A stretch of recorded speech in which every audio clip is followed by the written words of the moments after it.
black ink, black ballpoint pen. We're going to write our name very, very clearly on the top. So please do that now, because you can't be accredited at GCSE or any exam if your name's not on the paper.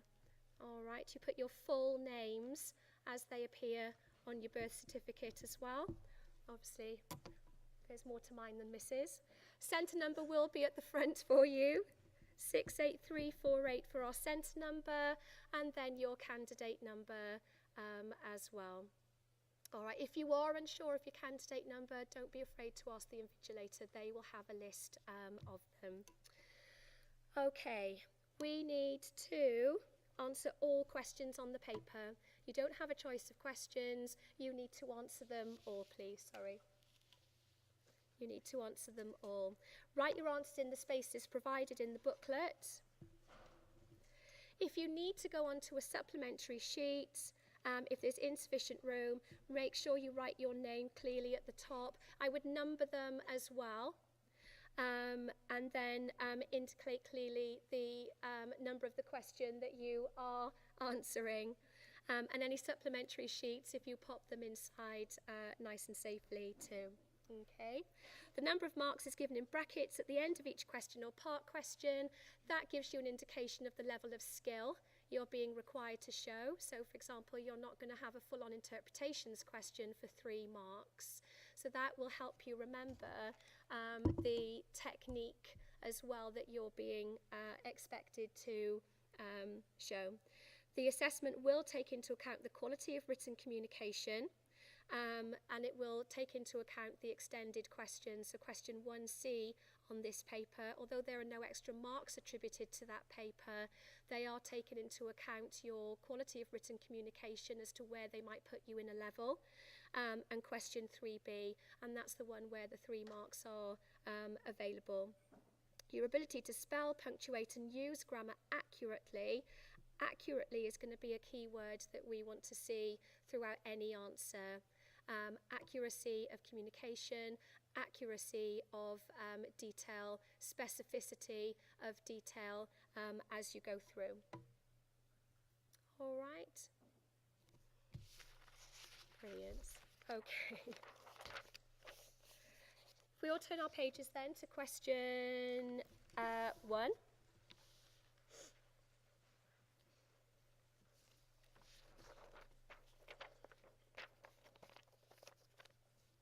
And do have your highlighters ready. There are highlighters for you to use. Please use them. And remember, it reiterates to us to answer all questions. The reminders are there. Don't miss a question. Even if you're unsure, have a go, because having a go is better. You might get some marks. Not having a go, you're definitely going to get no marks, aren't you? So do have a go. It tells you this question is focused on the causes and impact of the Civil War. Sorry, I should be using my black pen, shouldn't I? Causes and impact of the Civil War, 1918 to 1921. So immediately we should know that that's Unit 2 of Russia. And you might want to just put a little note to yourself, Unit 2, there. Study the source below, and then answer the question which follows. It will always be called source A. The question stems always remain the same, of course.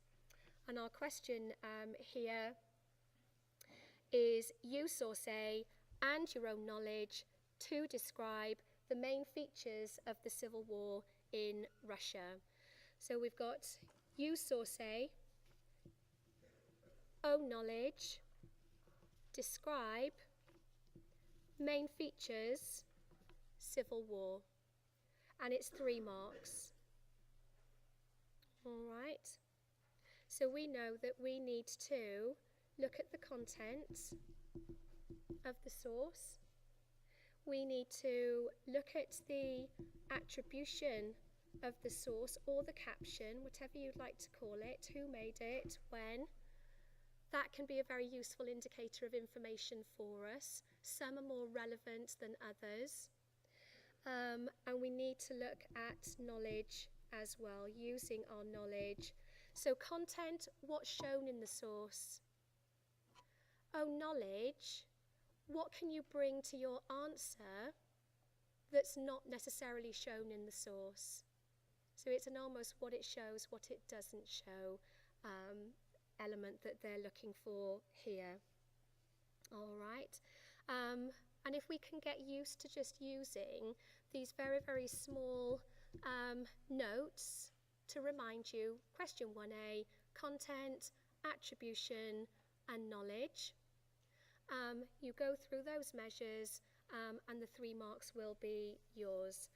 They are looking for you to refer to the source.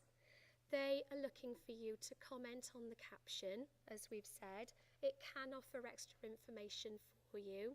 In this case, we've got a map showing the civil war fought in Russia between 1918 to 1921.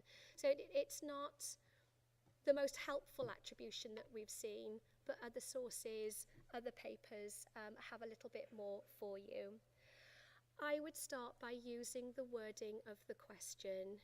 You're used to the peel chain, make a very, very clear point. And if you're using the wording of the question, you are then automatically referring to source A. All right? So I'm not going to write the whole thing, but source A shows that. Or in source A, it is evident that. You can see that. All right? They're looking for you to be specific about your knowledge. They want to know that you don't have a woolly knowledge of what's going on. You can use a stimulus material to pick out points, to stimulate your thinking, and you can also apply other factors going on that aren't shown in the source given.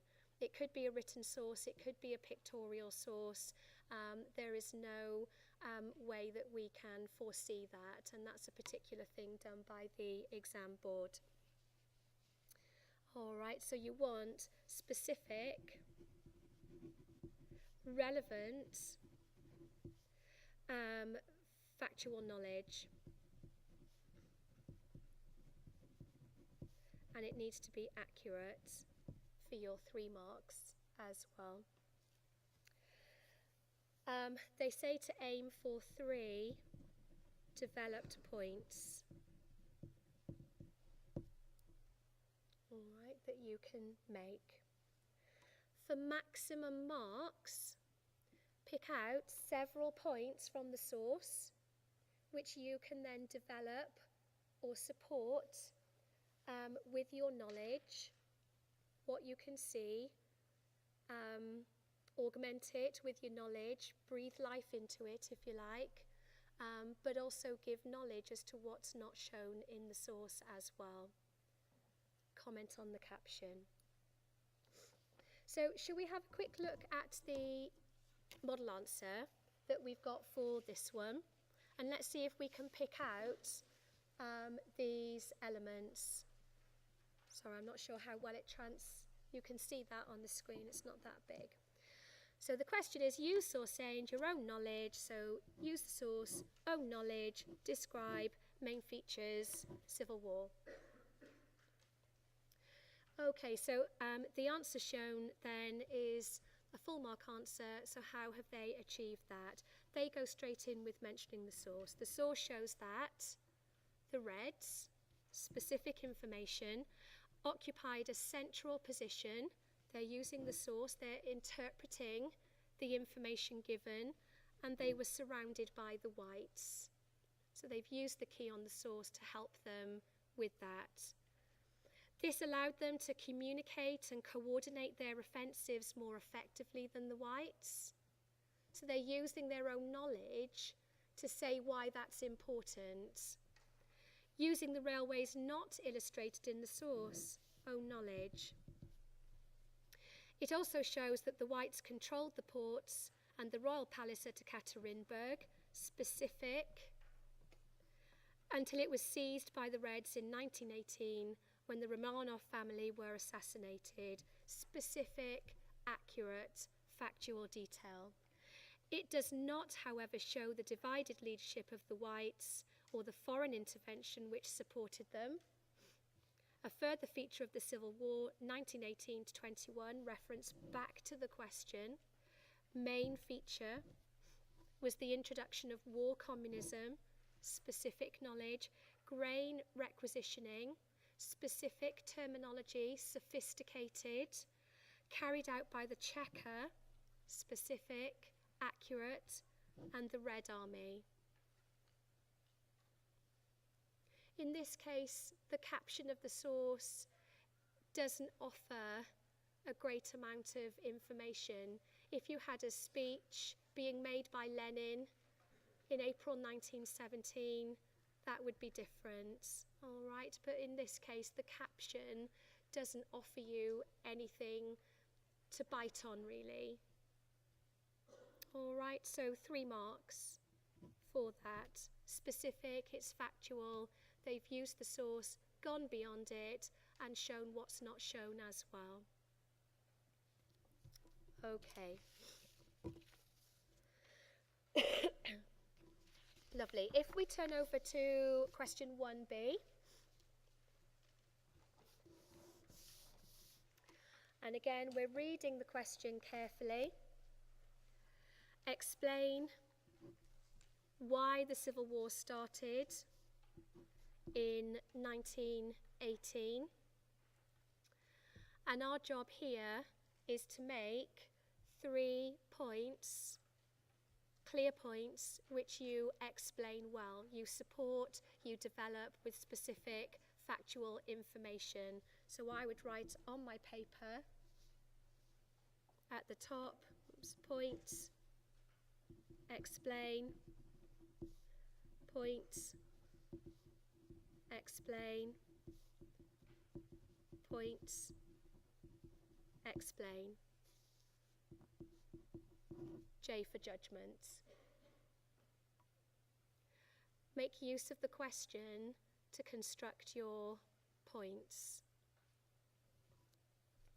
All right. We should know that we're explaining because we're using key words such as because. If you don't see that in your answers, then you can't be explaining. Or you might want to use other connectives that might say this means that, this meant that, this showed that.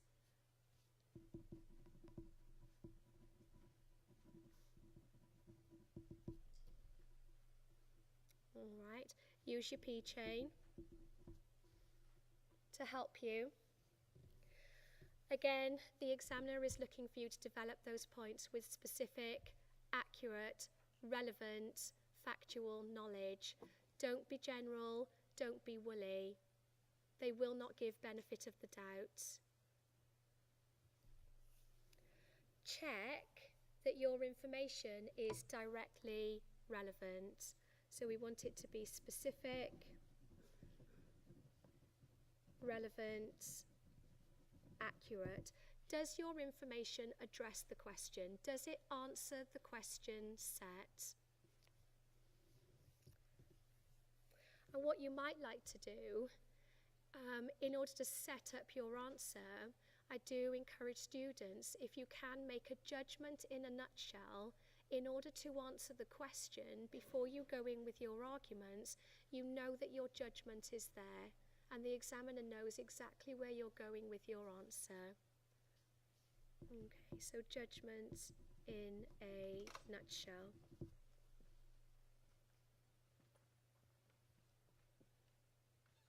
If you don't, that's fine.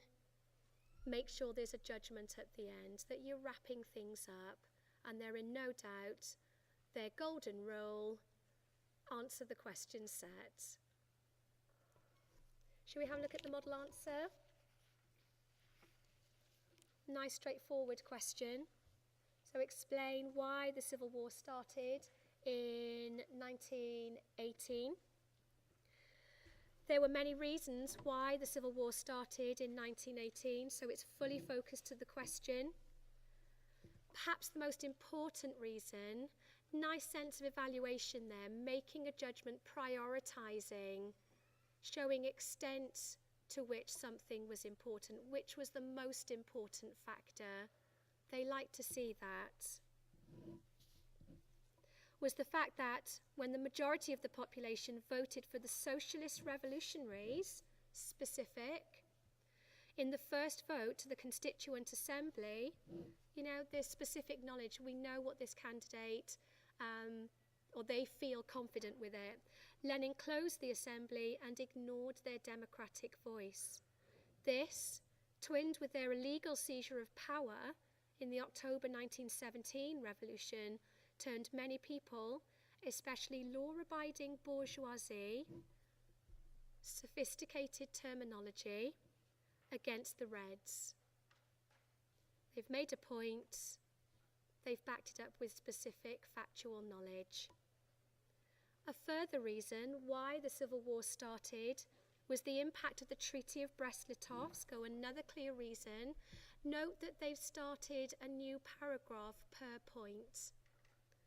You might want to leave a line between each paragraph. Examiners like that. It shows a bit more clarity to your work. And if you get time to go back at the end and add something that you need to, you've got room to do that. The Treaty of Brest-Litovsk, which gave away a third of Russia's arable land and 50 million of its people, specific knowledge, to the German enemy.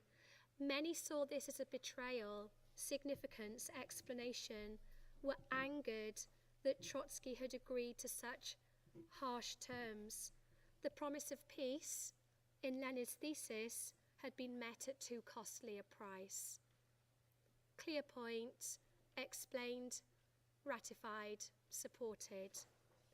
A final reason why the Civil War broke out in 1918, clear focus to the question, excuse me, was because of economic hardship.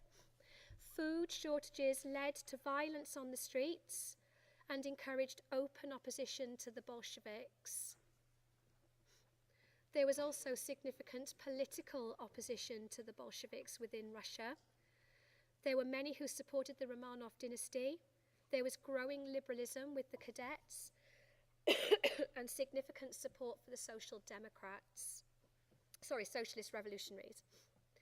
In the elections to the Constituent Assembly, the Bolsheviks won only 175 out of 707 seats. This explains why there was civil unrest and war by 1918.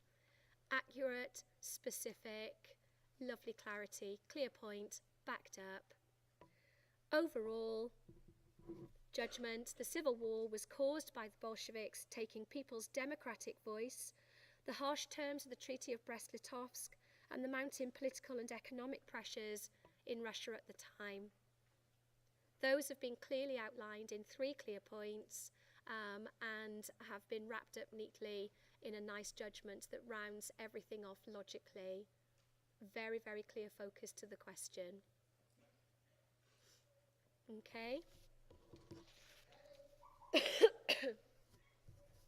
6 out of 6 marks for that. Okay, question 1C.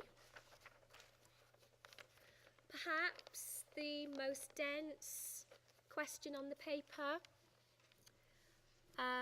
Perhaps the hardest question on the paper. But having been through coursework, having been through the Bomber-Harris coursework, where you're dealing with 2 different views, and you're using sources to explain why different views exist, this question plays right into your strengths. It really does. All right. Again, a very, very clear and logical process to parallel it. So we've got 2 sources. Study these 2 sources. Equal treatment to both sources. You don't want an unbalanced answer. They refer to the role of Trotsky in the Russian Civil War. Remember that we're still on Unit 2 for this question, and we answer the question which follows. The question asks, why do sources B and C have different views about the role of Trotsky in the Russian Civil War? So they reiterate the focus of the question. your key point is, why do they differ? And in order to do that, you need your interpretation skills. So you need to give yourself a little bit of time. We need about 20-25 minutes for this whole series of questions. Question 1, you need to go through the sources and you need to pick out how they differ in terms of what they say, and then why they differ in terms of who said it, when they said it, and the circumstances of the time that they said it. Okay, very, very nice, clear, logical trek through this question. We need to refer to the content of the source to show how they differ, just like you did with Bomber Harris. We need to focus to using own knowledge to support that what they say holds water, is valid. We need to look at the attribution, or you can call it date, author, circumstance. Same thing. And then you also need your judgment as well. So content, both sources. Own knowledge to support, both sources. Attribution, both sources. And a judgment to wrap it up. So we read through the sources and we highlight key information. Source B, they'll always be called source B, source C. Lenin felt that Petrograd was a city that could not be saved and was reluctant to sacrifice the remaining Red forces to its defense. Trotsky thought otherwise. His presence, when arriving there on the train, his famous train, changed the atmosphere. He was full of energy. He created the Red Army. It was he who turned it into a feared fighting force. His discipline was harsh, and in the end that was essential in ensuring victory for the Reds. And there's your key point, isn't it? Is that Trotsky was essential for victory. All right. Now that's written by a Victor Serge. Doesn't matter if we've heard of him or not, because you're given little hints. He's a Bolshevik. He's a follower of Trotsky. He's writing his memoirs. So they're his reflections later. He's a supporter of Trotsky. So therefore he's going to be loyal. Might he have a bias, or might he be biased? Please watch your spelling of bias. You either have a bias or you are biased, B-I-A-S-E-D. His memoirs are based on his experiences 1901 to 1941. So he's literally with Trotsky throughout his whole political career, from the early days of the Social Democrat Party and the early split, right through to the build-up to the revolution and beyond. So he's got long-term relationship with him, hasn't he?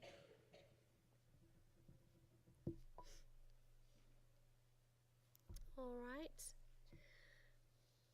So through content, we can see what it says. Through attribution, we're starting to understand why he might say that Trotsky was essential to Red's victory during the Civil War. He's a loyal supporter. He's got the experience. He was there with him. But there might also be a little bit of an emotional bias, perhaps. Source C, followers of Trotsky tend to exaggerate.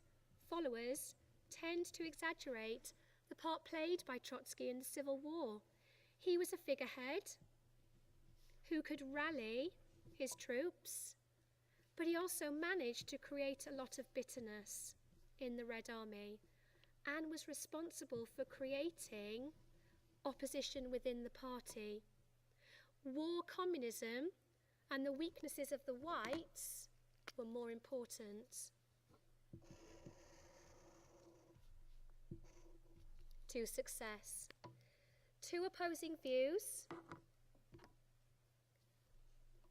How do they differ? What do they say? Can we use our own knowledge to validate what they say? Why do they differ? Date, author, circumstances under which written. So we've got a modern historian. The book is focused on the Civil War. It's not a general history of Russia. Very, very focused on the dynamics of the Civil War. If a modern historian or any historian is writing an in-depth volume, then they're probably going to be a specialist in that area. And I think that's important to note. And that validates him somewhat. And it's published in 87, way beyond Trotsky's era. All right. Back to the question then, why do they have different views? In our answers, we should refer to the content, authorship of the sources, and use our own knowledge. So we'll take it one step at a time. Again, I would try to make a judgment in a nutshell at the start because it sets you up for success. We're going to look at the content of both sources, use own knowledge to support, look at the attributions to help us think about why they differ, and then make a judgment. So if you're considering the date, author, and circumstances under which a source is produced, think about questions like, when did the authors make their observations? Who are they? Are they contemporary or are they later interpretations? What are the circumstances under which they were written? Are they a modern historian or a contemporary? Is there an emotional engagement? Do they have the benefit of hindsight? Do they have a bias? Why might this be?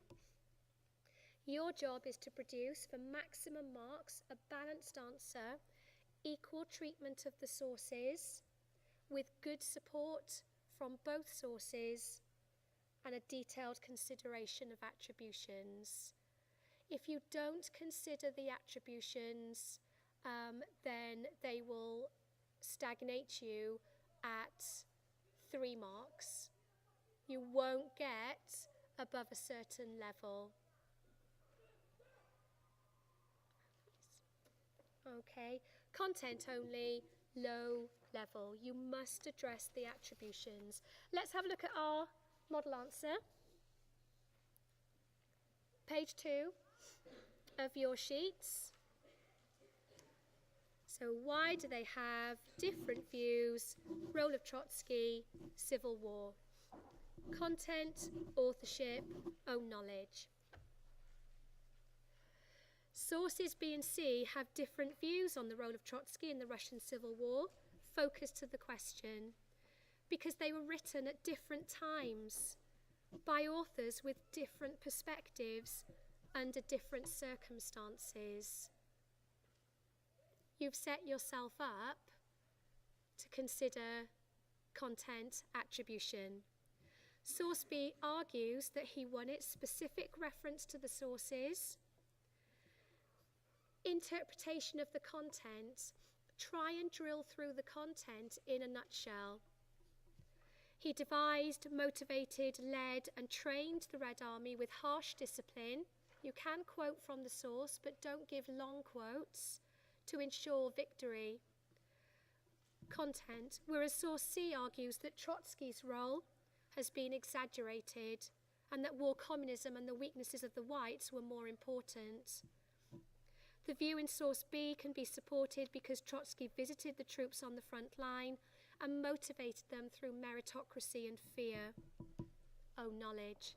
The view in source C can be supported by the lack of unity in the Whites' army. Additionally, war communism ensured that the Red Army were well fed and well equipped, own knowledge going beyond what the source has said. The date of source C is 1945.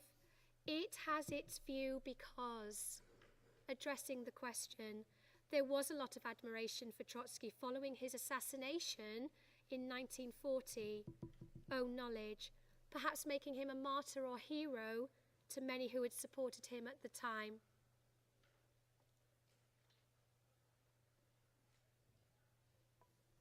The date of source C is 1987. It has its view because the author is less emotionally invested in the events. He has the advantage of a wider range of sources and hindsight to help him form a more balanced, less biased judgment.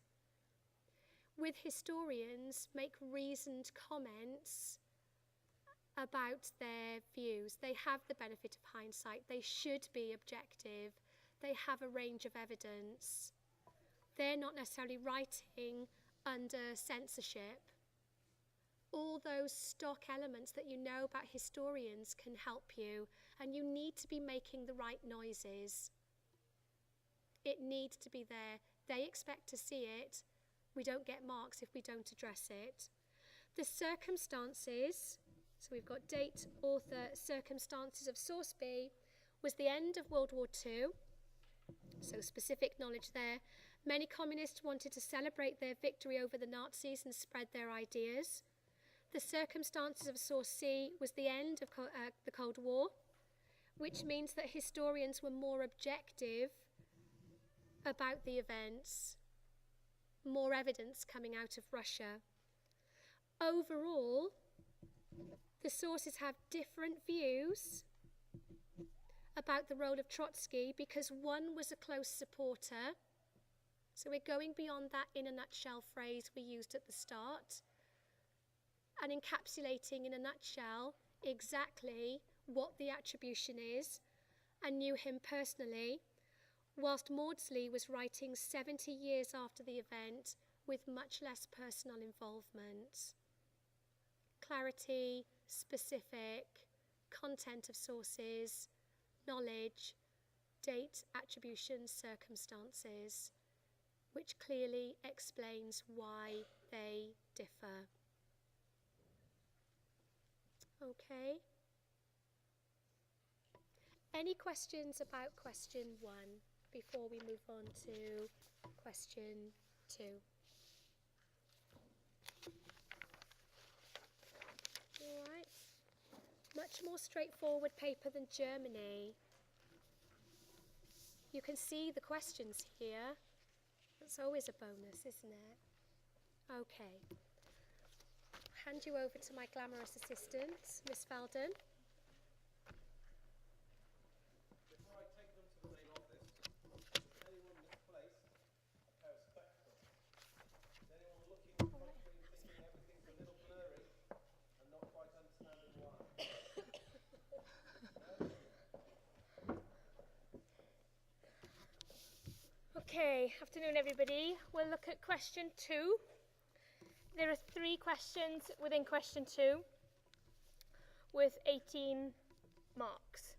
Okay, you're aiming to spend about 20 minutes on this section. There's less information for you to digest here. There are no sources in question 2, so it's a little more straightforward. It should take you a little bit less time. Okay, so you're aiming for about 20 minutes. 3 sourceless questions based on your own knowledge only, with the kind of thinking skills that get gradually more complex. So starting with describe, moving on to explain, and then a more evaluative question to close the 3. Okay? This question, sorry, I write on the side, so you might all have to do a handstand to follow me. This question is focused on the development of the communist state, 1921 to 24. Okay, so this is unit 3. Okay, So the first question of this section is a 4-mark, straightforward describe. This one, describe how the lives of women changed. Important word. How did they change? Not necessarily what were they like, but what changes were made by communist rule. Okay. With describe questions, throw the kitchen sink at them. As much key information, as many key terms, dates, names, specific historical detail as you can. Bearing in mind it's worth 4 marks. Okay. Get the 4, move on. Don't spend 20 minutes on it, but as many key terms and factual accuracy as you can. Okay, so we are looking for own knowledge only, no source to digest. Specific. Accurate. Detail. This is where your glossaries come to life. Okay? This is where you can show the examiner you know this course inside out. It's not about analysing interpretation and hypothesising why somebody said that in 2004. This is where you really get to show off. Okay? So key terminology is essential.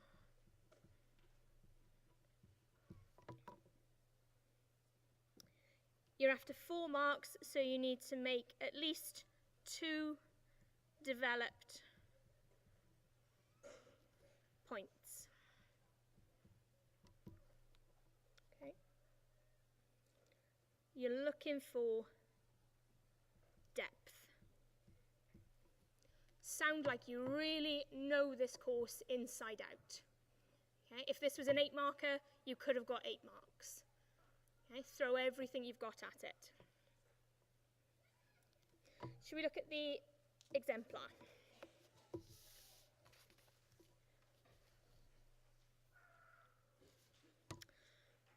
Okay, describe how the lives of women changed under communist rule. Even though it's a more simplistic 4-mark describe, still read the question 2 or 3 times. Get your heads around lives of women changing. Okay, don't go off on a tangent and start to talk about youth and the economy. Okay, keep it focused. The first sentence of the exemplar answer almost repeats the question. The lives of women changed in many ways under communist rule. Okay? It's an almost direct repetition of the question. That proves to the examiner that you've read the question and you're ready to tackle it. Okay. Then comes the specific historical detail. As early as 1917, with the November-December decrees, women gained more equality in society. The degree on titles, throw in the date, December 1917, declared women equal to men. They gained greater freedoms socially and culturally. So we're starting to use pestscript here as a skill to organise the answer. Okay? Socially, culturally. As the answer develops, you'll see further examples of that. As both abortion and divorce were legalised. So you're not just saying socially things changed, you're giving an example of how. Literacy rates amongst women, focusing on the question word, also improved during the communist regime. In terms of work, women suffered to some degree.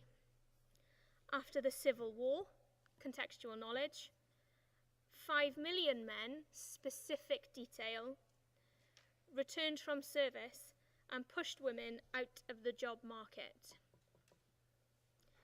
As the NEP created urban jobs, women mainly worked in textiles and domestic service. Politically, another prescient strand. Women were better represented as Alexandra Kollontai, it's very specific, set up and led the women's department of the Savnarkom called Zenotal.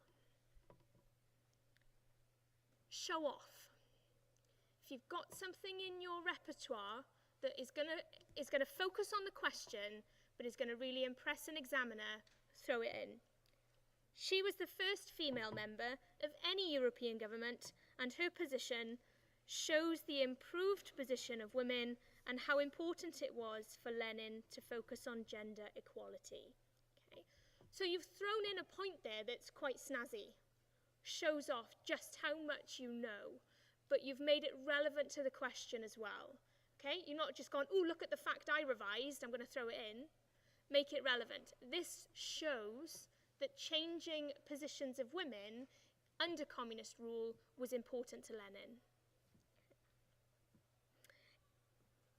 Typo. In all, women's lives changed in many ways. Focusing back on the question here, back to the phrasing of the question. But Russian society remained chauvinistic, and the lives of women remained difficult. Okay, so you are topping and tailing the answer with the question phrase.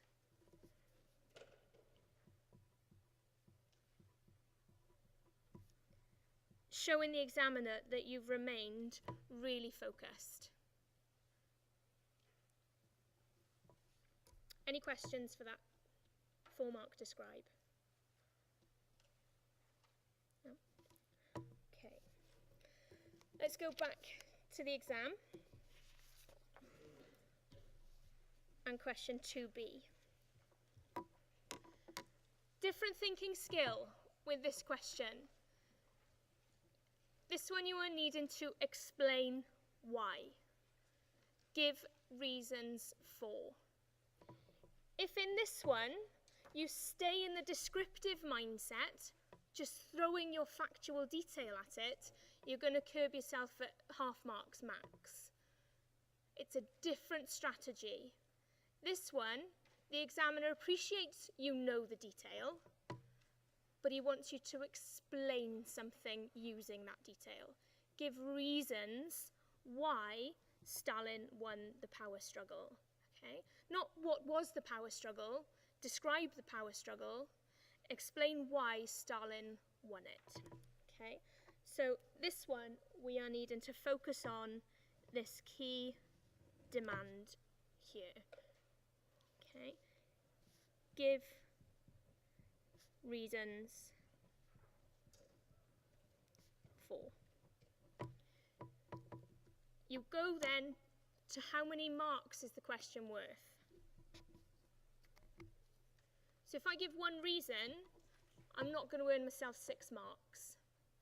Okay, you're looking for about 3 reasons, well developed, supported with key terms, nicely deployed in some peel paragraphs. Okay, so you're looking for 3 well developed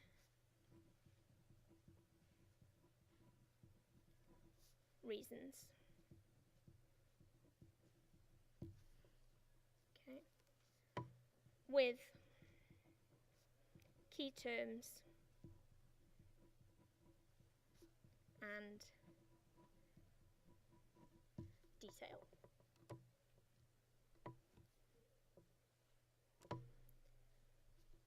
For this one, you should be using because. Okay?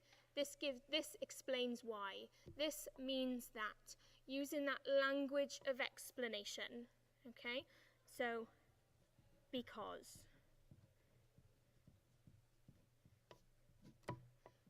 Okay. Become Dorothy of the Wizard of Oz. Yes, it is because. No.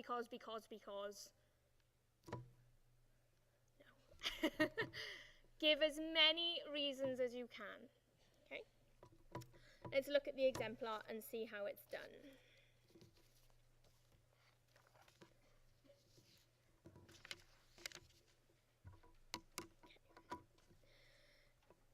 Read read the question once more before you kick off. Explain why Stalin won the power struggle to succeed Lenin.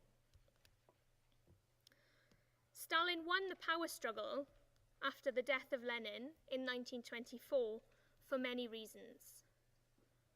That introductory sentence is fully focused on the question.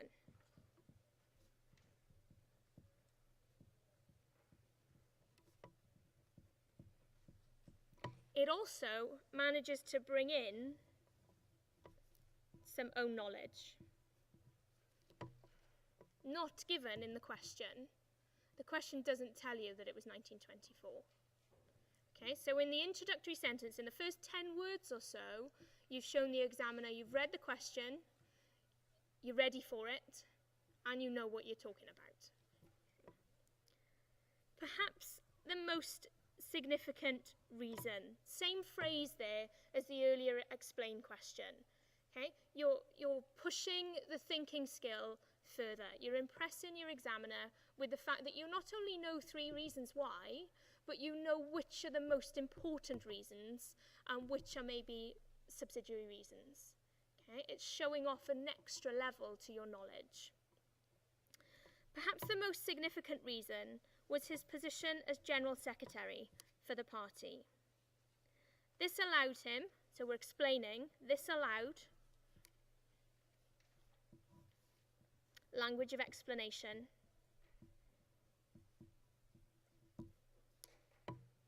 This allowed him to control who joined the party and gave him great leverage.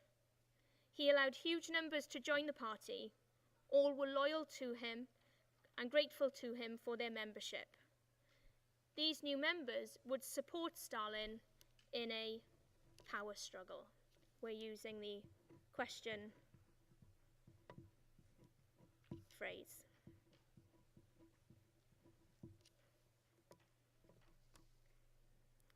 Secondly, Stalin was able to win the power struggle because language of explanation of his clever tactics. He was able to alienate and discredit Trotsky. We know who else is in this power struggle, who many considered to be the most obvious successor to Lenin, so there's own knowledge creeping in. He tricked Trotsky into missing Lenin's funeral and teamed up with Kamenev and Zinoviev in an alliance called Troika. Key terms.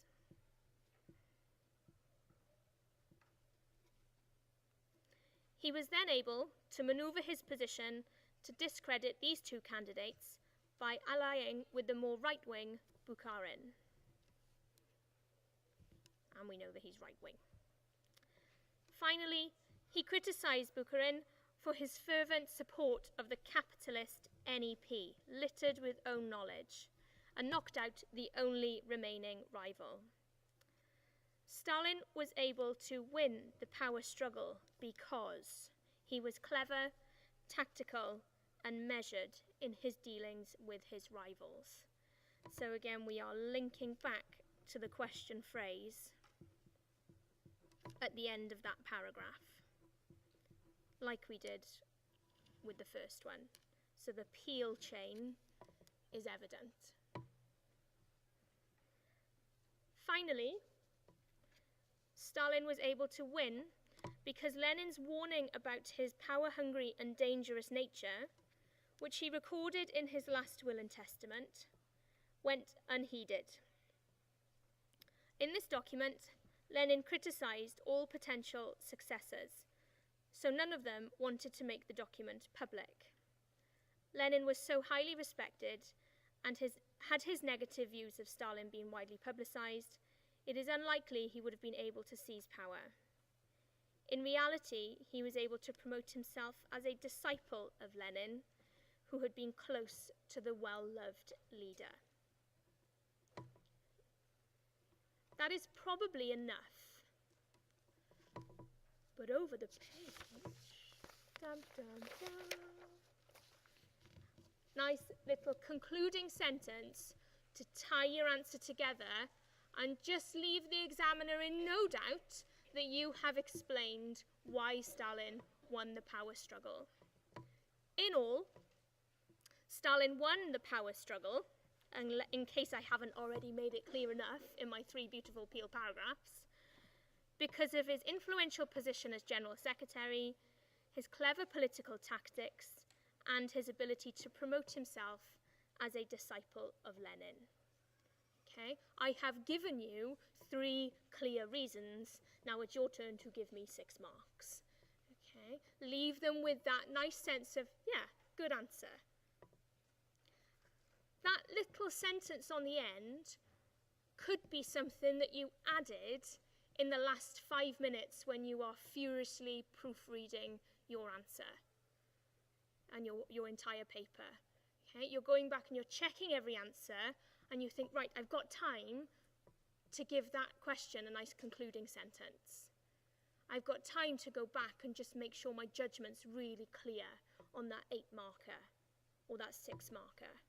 Okay, don't waste a second, and maybe don't use the whole 5 minutes of checking time to look for your spag in the final answer. If you're confident the final answer is good, you've checked it once or twice, you've still got 2 minutes, go back, look at every question. Did you make it really clear at the end of your explain answer why Stalin won the power struggle?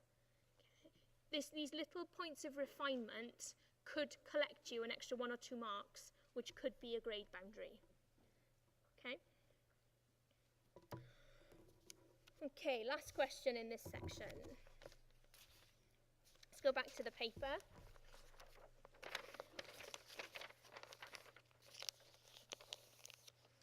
And 2C.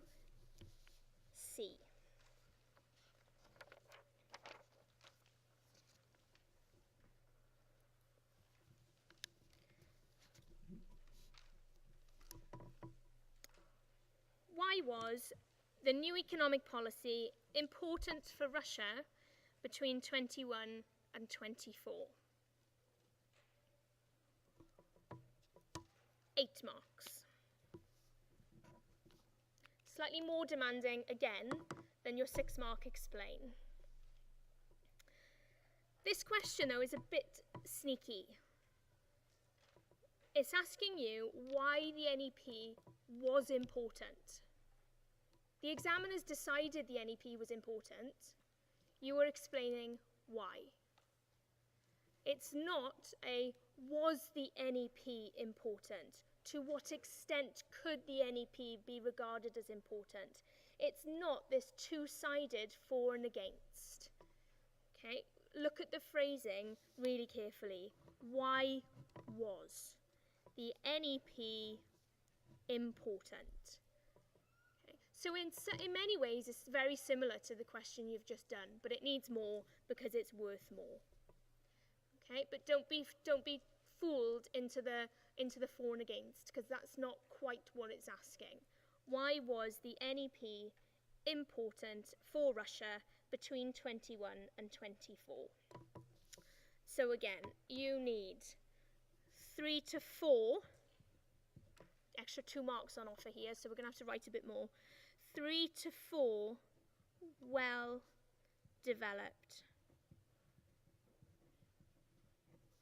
reasons.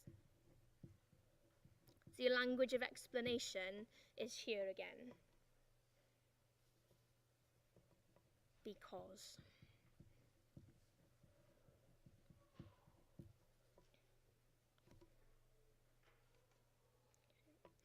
There is a little more analysis and evaluation needed as well.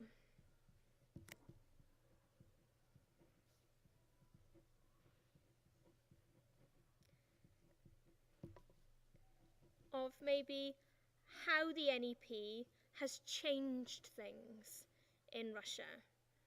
Why was it important for Russia? What did it do for Russia?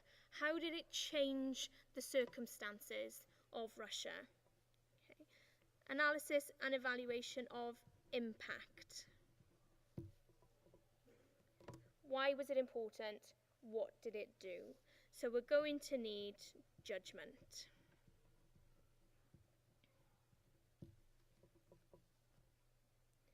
As always, all of your points are going to be, am I off the page? Are going to be supported by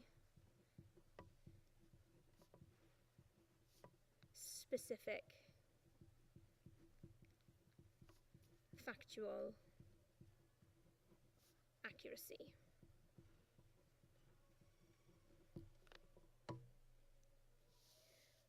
Again, if you ignore and don't quite get a hold of this language of explanation and evaluation and keep with the description of what the NEP was, you're going to cap yourselves at half marks again. It's not what the question's asking you. What was the NEP? Why was it important for Russia between 21 and 24? It's a much more demanding question, which is why it's worth more marks. With the longer questions, and particularly the one that Mr. Green will go through with you shortly, with the longer questions, it's easy to lose your focus. To start talking about the NEP, and then you start talking about kulaks, and then it all goes a little bit wonky. You've forgotten that you're explaining why it was important. So what I used to do in my exams was write halfway down the page, reread the question. I'd remind myself to reread the question about halfway through. And I'd remind myself towards the bottom, reread the question. Because if you get to the end of that after 10 minutes and you realise you've gone off on a tangent, your tummy will be in your shoes. Okay? Protect yourself from doing that. The examiner won't mind seeing little reminders to yourself. He may in fact like the fact that you're really trying to stay focused and you're really planning what you're going to do. Or you could do them in pencil and get rid of them. But that certainly wouldn't put me off as an examiner. I think that's somebody who really knows the demands of this question and is really trying to stay focused. Okay. Right, let's look at the example. Lots to say for this. So, habits, reread the question.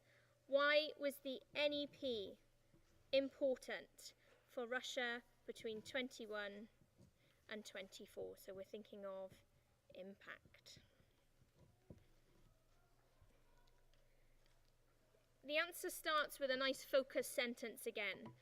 The NEP was important. Evaluative judgment in the next 4 words, to a great extent.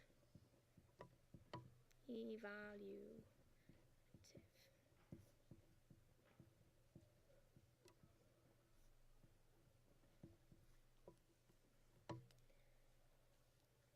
The NEP was important to a great extent as it addressed the dire economic situation caused by war communism in 1921.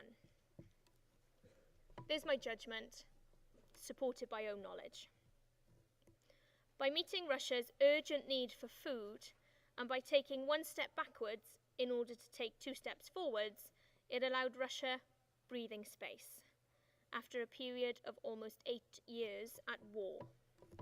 So we've got key terms and own knowledge here, and even just throwing in 8 years of war. Not just after war, just every opportunity you've got, you show off your knowledge. Perhaps the most important reason, evaluation, why the NEP was important from 1921 to 24, focus on the question.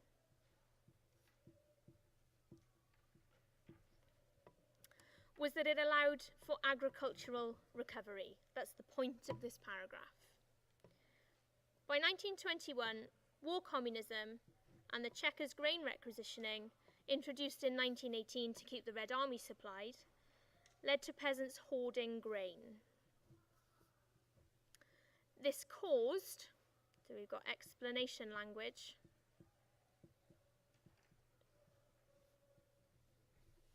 food shortages and famine, in which 7 million people died. The NEP was important. Focus. For reversing the damage created by war communism, as it abolished grain requisitioning and allowed peasants to sell their grain surplus for profit. Those who increased their food production paid less tax. Further own knowledge. This meant full explanation that markets had food again, cereal production increased by 23% by 1923, and that peasants' lives improved. Impact. Why was it important? Because peasants' lives improved. There was rapid recovery in villages, trade between villages was encouraged, peasants made money on the side in cities, and could farm without much interference. A richer class of kulaks grew, reflecting better conditions in the countryside as a result of the NEP. So we are focusing back to the question again. We haven't let go of it in that paragraph. Are you going to remember that cereal production increased 23% by 1923? On a good day, yes. On a bad day, no. What you can try and have is 3 or 4 statistics that you've got in your revision that you can throw at questions like this. This one is easy to remember. 23% by 1923. The figures are the same. So dotted around your living rooms and on the back of the toilet door, you are going to have statistics as to how effective the NEP was and how many peasants died in the famine of 1921, and they will sink in, and you'll be surprised what little gems come to life when you're under pressure in the exam hall. Okay. Have a few up your sleeve, and that's a gem because the numbers are the same. It's memorable. Okay. And it will really impress an examiner. That's the difference between an A and an A star. Okay. Similarly, the NEP was important as it allowed for industrial recovery. So our first paragraph has talked about rural recovery and agricultural improvement, the lives of peasants. The second paragraph is making a separate point, separate peel paragraph, industrial recovery and urban workers. Under war communism, workers worked long hours under strict laws enforced by the Vyzhenka. Rationing was inadequate. Prices on the black market for food were too high for most workers. Those caught trading for profit were shot. Plenty of own knowledge. So we can see what the NEP did what war communism did for Russia, which helps us to appreciate why the NEP was so important. As law and order broke down, workers left for the countryside. Petrograd lost nearly 70% of its inhabitants. Another little fact, little statistic that shows off just the depth of your knowledge and your revision. Industrial production plummeted to pre-World War I levels. The NEP was instrumental. Why was the NEP important? Back to the question. It was instrumental for reversing downward trends in industry. We are focused. It removed the ban on private trade, meaning goods could flow more easily between the countryside and towns. Private shops were reopened, rationing was abolished, people could use money again, buying goods from their own income.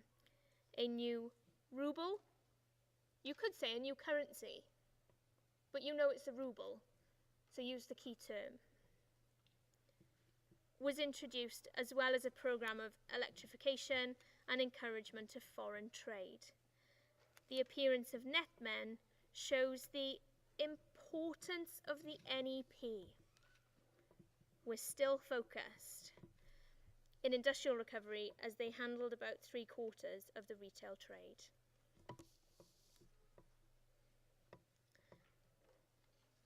The NEP was also extremely important. You should get fed up of writing the word important. In alleviating opposition to Lenin's civil war policies. Due to the extreme circumstances of war communism, Lenin faced uprisings. He faced 188 of them. Show off your knowledge.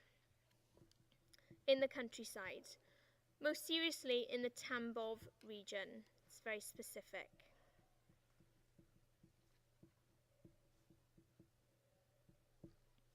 There was also growing opposition in the cities with strikes. Discontented workers formed the workers' opposition under Alexander Kollontai. They demanded higher wages, better conditions, more food, and called for Soviets without communists. Perhaps most significant, it's language of evaluation again, was the Kronstadt naval mutiny, as life under the communists had become more terrible than death. Quoted. This and the workers' opposition were a huge shock for the government, as it had been the workers and sailors who had supported the communists to power. For Lenin, this was the lightning flash which lit up reality. With improvements made by the NEP, opposition was alleviated, hence its importance. We've got our focus and our link. Very clear Peel structure. Despite the fact that the NEP split the party and led to a scissors crisis, this candidate could go on forever about the importance of the NEP. It's impressive, the level of detail, and if you asked me about the scissors crisis, I could have written you 8 marks on that. Okay, it's got a sophistication that this examiner would think, oh, this person has done their revision. They know what they're talking about. Despite the fact that the NEP split the party and led to a scissors crisis, it was an extremely important, let's just get that word in one more time, short-term measure, which intended to address the extreme outcomes of war communism and allowed Russia breathing space to raise economic production and alleviate social distress. So again, you've got that conclusion, which closes and sums up the explanation that you've just given. Any questions on those 3? Describe, explain, evaluate. No? Where's Mr. Green?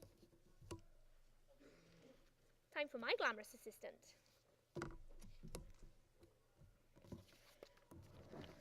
Thank you, everybody.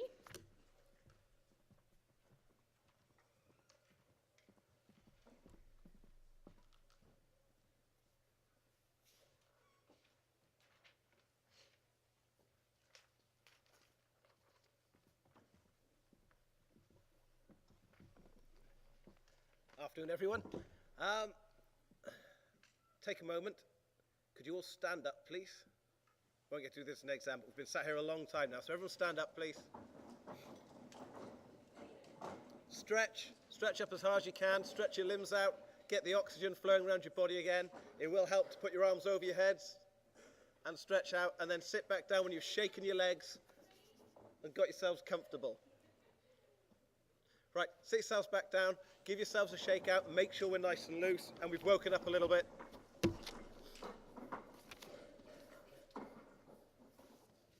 There we go, here we come.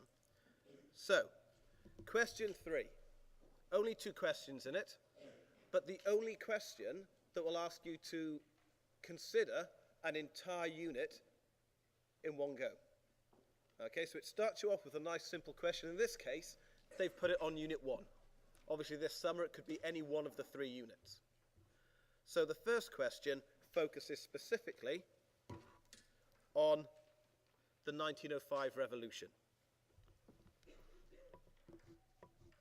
Notice that they've put briefly in bold. Okay, they're trying to be as clear for you as they possibly can be.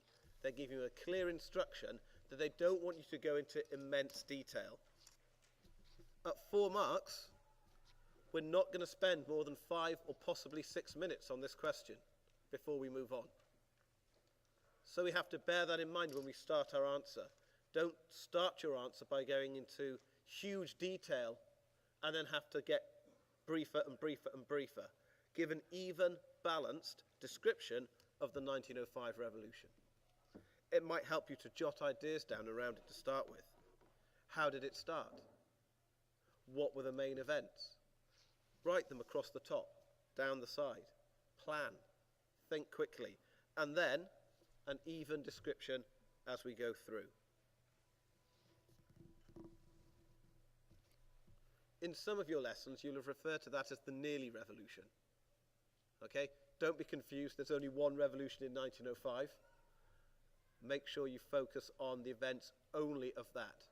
Do not confuse it with the first revolution of 1917 or the second revolution of 1917. Okay?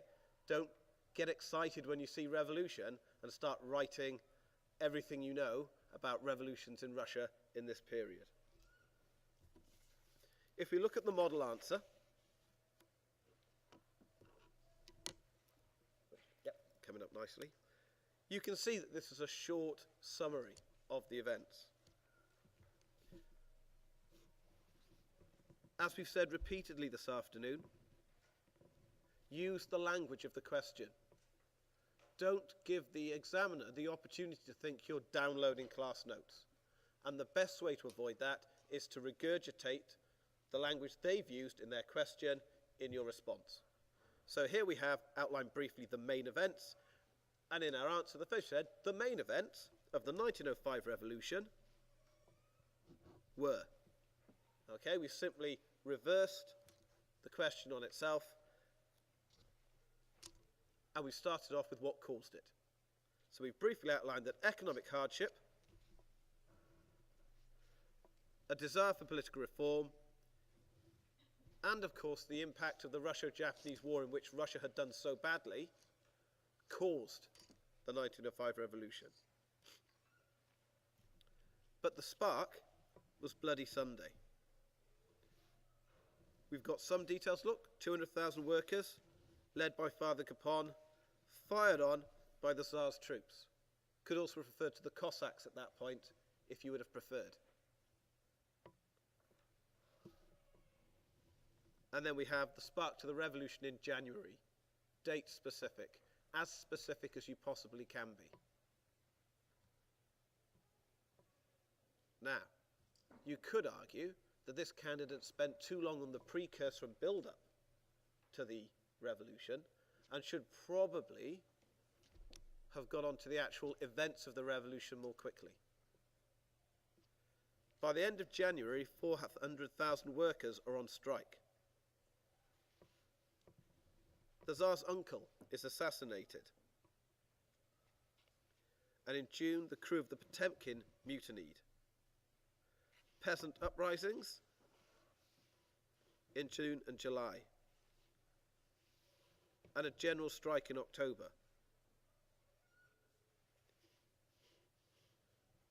The St. Petersburg Soviet is formed.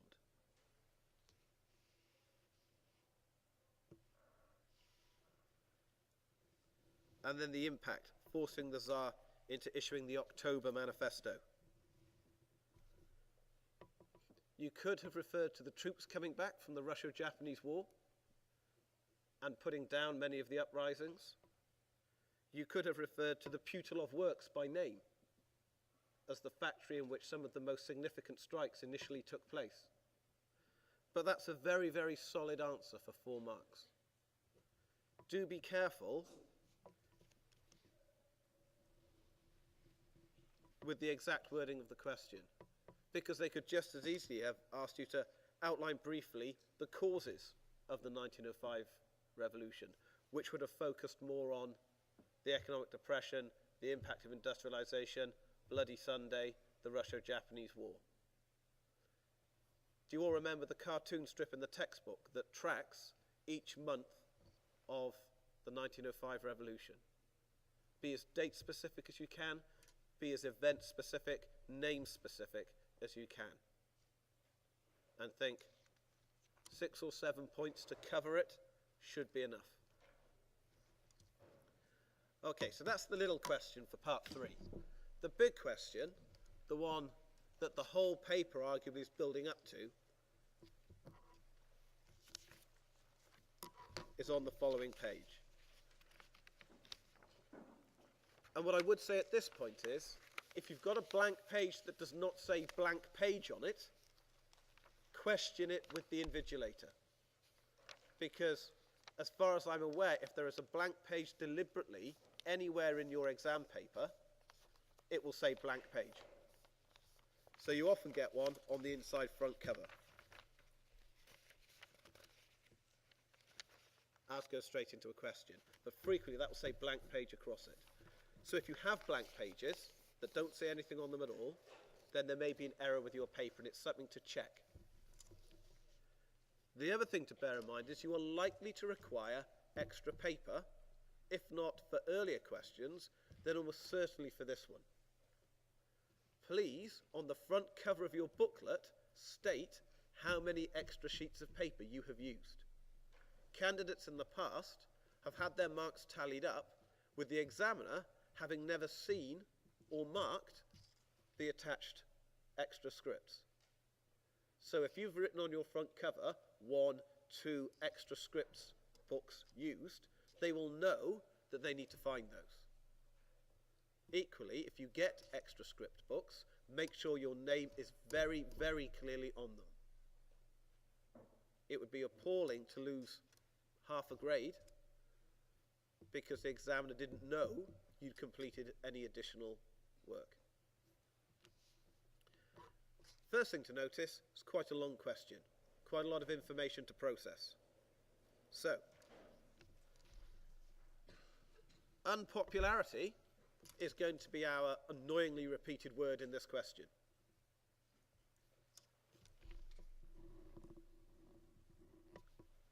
Interestingly, the Tsar and the Tsarina have been put together.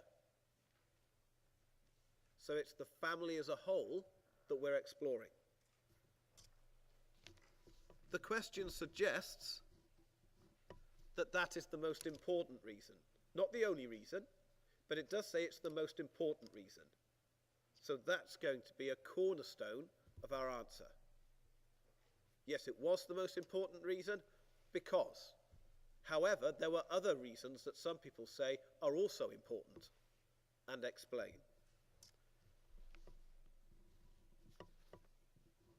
An unusually vague answer, vague question. Revolution in Russia. Why? Perhaps because it wants you to consider both 1905 and 1917. Perhaps it wants you to consider the general state in which they leave Russia. So, just to clarify for you, in italics, they explain the question in more detail. In your answer, you should discuss the unpopularity of the Tsar and Tsarina and other reasons for revolution in Russia. Not necessarily a 50-50 split, but certainly we should discuss the Tsar and the Tsarina, and then we should discuss other possible factors that led to revolution. Now, at the bottom, marks for spelling, punctuation, and the accurate use of grammar are allocated to this question. 3. Theoretically, 3 marks for nothing. 3 marks for writing as you would ordinarily write. 3 marks for using sentences, paragraphs, capital letters for proper nouns. That's all. So it's worth considering when you start writing this question that as you write, fully form the sentences in your head before you start writing. Don't trap yourself in that, I've got halfway through the idea, but I'm going to write it down and then not quite know how to finish the sentence and it starts to run on or becomes awkward and complicated. Because that's where you will lose marks, the bonus marks for your English. Don't rush it. The number of assessments we mark with Hitler with a little h, just because it's hassle to give a capital, will cost you marks. And every year, students miss the grade they want by 1 mark out of 200, which is 0.5%. That 1 mark could have been capital letters on your Hitlers, capital L's on your Lenins.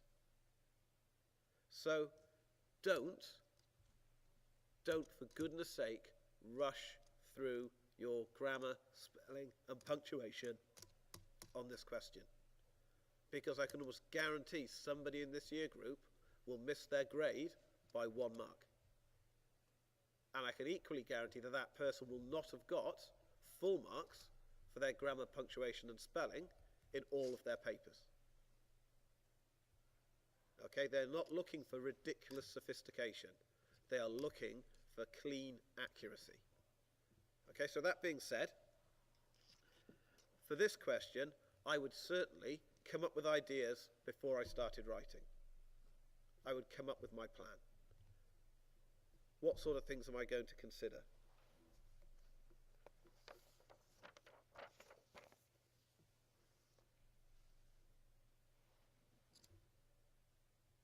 I'm going to consider things that made the Tsar and the Tsarina unpopular from the beginning of the course. For instance, they're absolute rulers. At the start of the period, there isn't even a Duma. So, absolute, and the word we're looking for when one person rules a country, autocracy.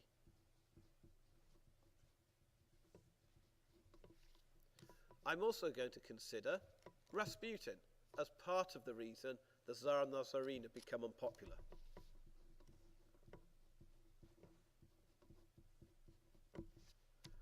Bloody Sunday seems another reason that the Tsar becomes unpopular.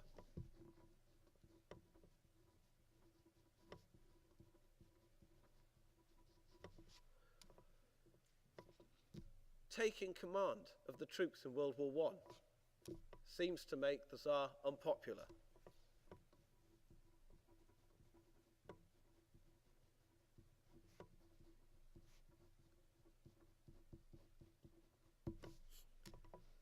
What can we put for the Tsarina? Obviously she'll come under Rasputin, but we can also put in that she's German. And the war goes so badly at the start that the Russian people believe she is giving information to her old country.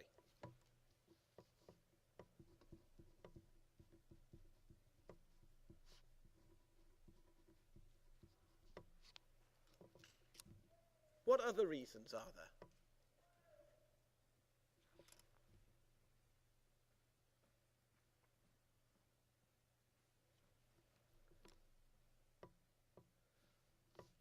Perhaps we could mention Lenin and the Bolsheviks. Perhaps we could argue that the economic depressions aren't all the Tsarina's fault, or the Tsar's.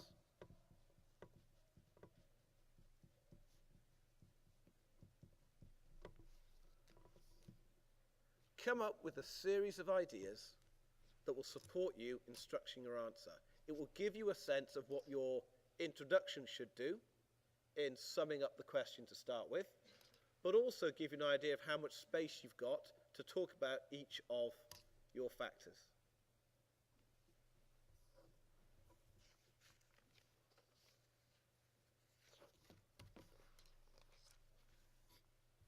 We need to continually evaluate. We need to continually go back to the question.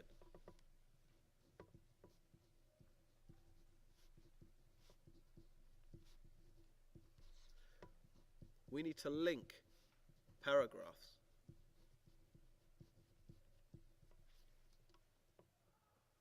There's an element that we need to explain our ideas.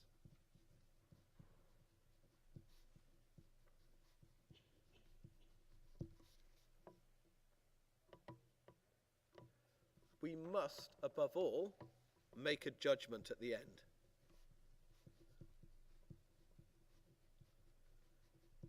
And that judgment needs to make sense based on the arguments you've put forward.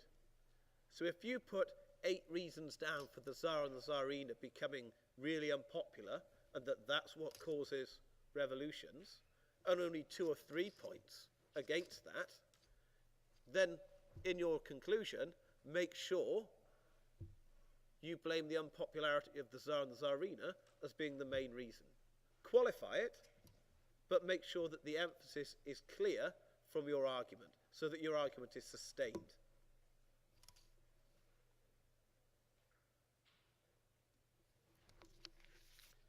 If you look at the amount of space they give you, this is the question you are most likely to need those extra booklets. Let's have a look at the response we've got.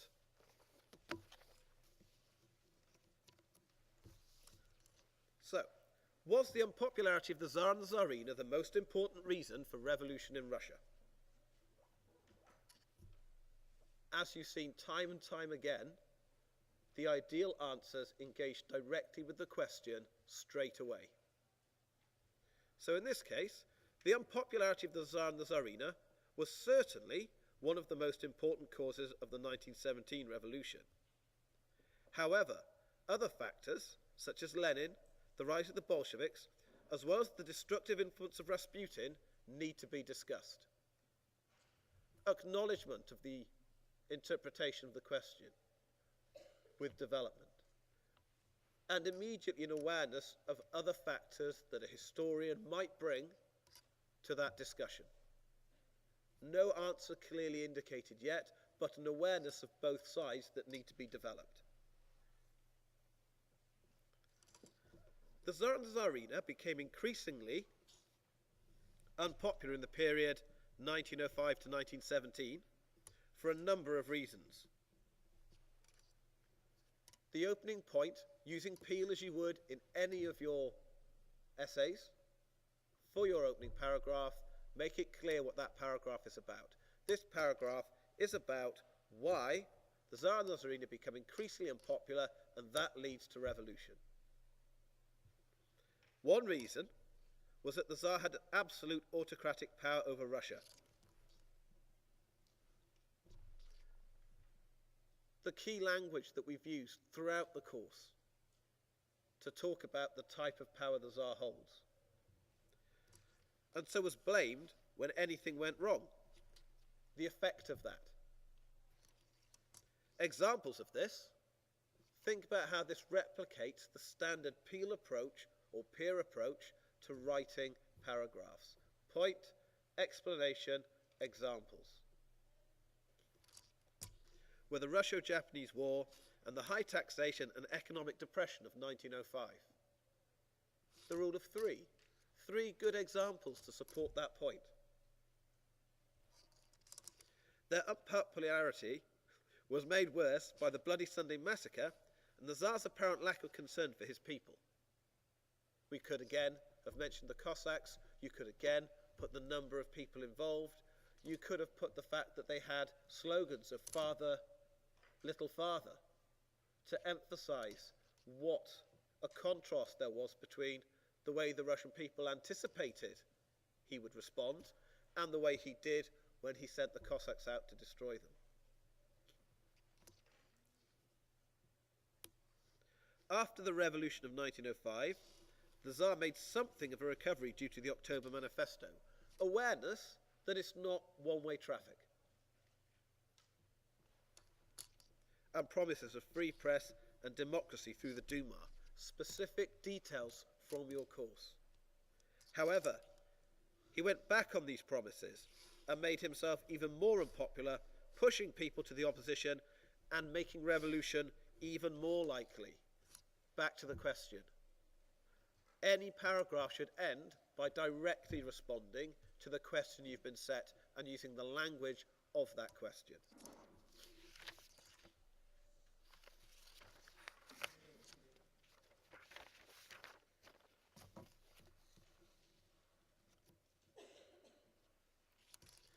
The Great War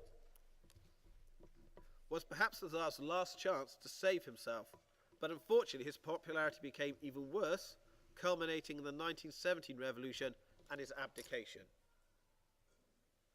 New section focusing in on the 1917 through the impact of the Great War.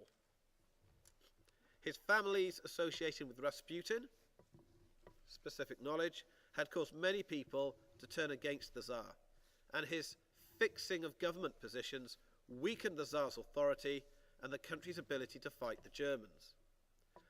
The Tsarina's nationality and her questionable relationship with Rasputin, alongside Russia's poor performance at Tannenberg and Masurian Lakes, specifics from the war that are relevant, led many to believe she was giving information away to the enemy, which certainly made them less popular. Back to our question. When the Tsar went to the front line and took control, he also took full responsibility for the course of the war, and when Russia's performance failed to improve, the rise in casualties, food shortages, and misery in Russia prompted wide demonstrations. When the Tsar refused to listen to police to come home and ordered troops to crush the protests, his popularity hit an all-time low, instigating the October Revolution in 1917. Pin it on the question, use their language, link it back to revolution. And then, just to show the examiner we're thinking of multiple areas, there were, however, other factors which led to revolution. The war had not been caused by the Russians alone, and had this gone better, then the Tsar could certainly have avoided revolution. The war has to be considered a reason that isn't entirely the Tsar's fault. And many historians believe that had he done well in the war, that we would have seen the Tsar go to a new era of Romanov Russia. Communist support would have disappeared with the nationalism and the patriotism that went along with victory in World War I. The economic situation was also very bad in Russia during this period. Not all of that was the Tsar's fault. There were shortages in fuel and food, and rising prices made people more open to revolution. Context. Had the Tsar been more unpopular in a time where people had plenty, his mistakes would much more easily have been forgiven. A context of high unemployment, poverty, suffering, high casualties in the war made the Tsar's errors and unpopularity much more actionable by the people of Russia. Factories began to close, creating high unemployment. Rasputin's manipulation of government ministers led to resources being misused and incompetence, making the Tsar's role more difficult. He's gone to the front line, he's trusting his ministers to run the country for him while he's taking responsibility for the war, and they let him down. Rasputin's power and influence lets him down. The war had been going badly even before the Tsar took over, and this is perhaps the most important factor in the first revolution of 1917. Okay? Linked to your question, contrast the "it's the Tsar's fault" with alternatives. In conclusion, make it clear to the examiner you're making a judgment and summing up. Don't leave them guessing. We've had one side of the argument, we've offered a counter side, and now we're forming our judgment. Our judgment should not be 50-50.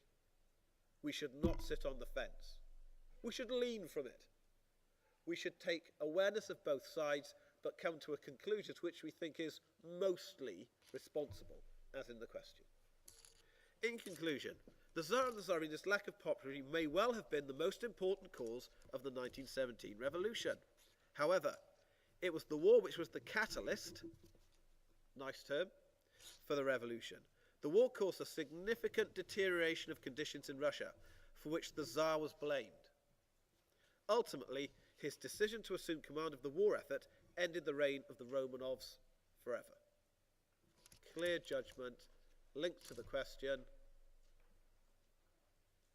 The question is, what will we give it in terms of bonus marks? Did anyone spot any errors on the way through? Any misspelt nouns? Any lowercase letters? Any inappropriately placed commas? Any lacking apostrophes? There will be a prize for the person who finds the most errors by Friday. All right, there's a challenge. Can you correct the minor errors that you can find in there by Friday? Get them to me in the history department. I'll go through it. There will be a prize. Just to give you an incentive to look and think about the importance of your GPS. When you've reached the end of the paper, you're not done. And it's so easy to think, thank goodness, I finished, lean back in the chair, push the paper physically away from you, and take a deep breath. You can do that for about 3 seconds. Then you need to go back and reconsider the questions and make sure that you've tracked through. Am I answering the question? If there are sources, have I referred to the sources? Does my last sentence tie directly back to the question for each answer that I've given? And for goodness sake, read carefully and look for those missing capital letters, those missing apostrophes. Every little thing you can do to improve your response after your first reading will make a difference. 4 to 5 minutes proofing and checking for someone in this room will make the difference of a grade. Probably for several. 2 or 3 extra marks you gain here, potentially in each paper, for that little bit of closer scrutiny, will change the grade you receive at the end. We cannot emphasize that enough. And boys, you're the worst culprits for not proofreading and not checking. Thank you. Thank you so much, everyone. I really, really hope that that has been of some help. I know it's a mammoth session, but thank you very, very much for your attendance and your attention today. If you wanted to have a go of that paper, please do hand it in to your history teacher. We will mark them for you. Keep all your papers together. You can put them in your revision files. We'll do a walking talking mock for Germany. I'll ask Mr. Hampshire if there's room for us to do one together for the resit. If not, we as staff will do one and we'll make it available on the student shared area for you. This one will also be available. Are there any questions? Is there anything